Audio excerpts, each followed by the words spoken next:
नमस्कार डॉक्टर नमस्कार जी। साहब, श्री गंगानगर आईसी पेज पर आपका स्वागत है। और आज विश्व टीबी दिवस के अवसर पर हम आपसे टीबी के बारे में कुछ जानकारी हमारे दर्शकों को साझा करना चाहेंगे। हाँ जी। तो डॉक्टर साहब, मैं आपसे जानना चाहता हूँ कि टीबी के लक्षण क्या है। हम टीबी के मुख्यतः लक्षण है खांसी होना। यदि आपको 2 हफ्ते से ज़्यादा खांसी है, जी आपको हल्का हल्का बुखार महसूस हो रहा है, जी आपको हमेशा थकावट सी रहती है जी और आपको रात को पसीना आ रहा है और एक आपका वजन कम हो रहा है, जी तो आपको टीबी हो सकती है। जी।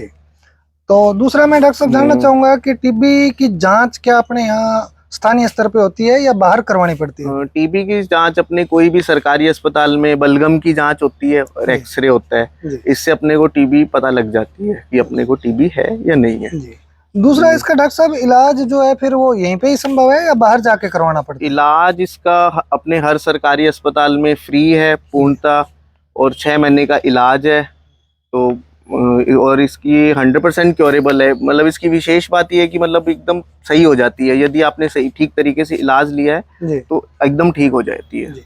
दूसरा डॉक्टर साहब, अगर किसी व्यक्ति को टीबी हो गई तो उसका खान पान के बारे में क्या सलाह देना चाहिए, किस तरीके का उसको खाना पीना करना चाहिए। यदि कोई व्यक्ति टीबी से ग्रसित है जी तो एक तो उसको पौष्टिक आहार लेना है। जी इसके लिए अपनी सरकार 1000 रुपये पर महीने का अनुदान प्रदान करती है, जिससे वो पौष्टिक आहार ले पाए। जी और नशा नहीं करना है और शराब का सेवन नहीं करना है, जी।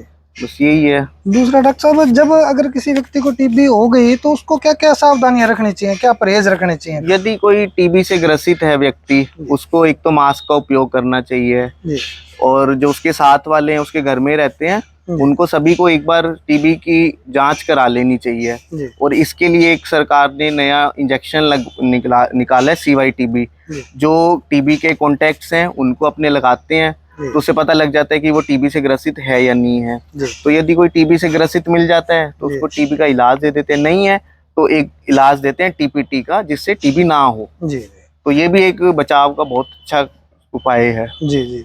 दूसरा डॉक्टर साहब, क्या नशा करने वाले व्यक्तियों में टीबी ज्यादा होने की संभावना रहती है। हाँ जी, नशा करने वालों में बहुत ज़्यादा संभावना है।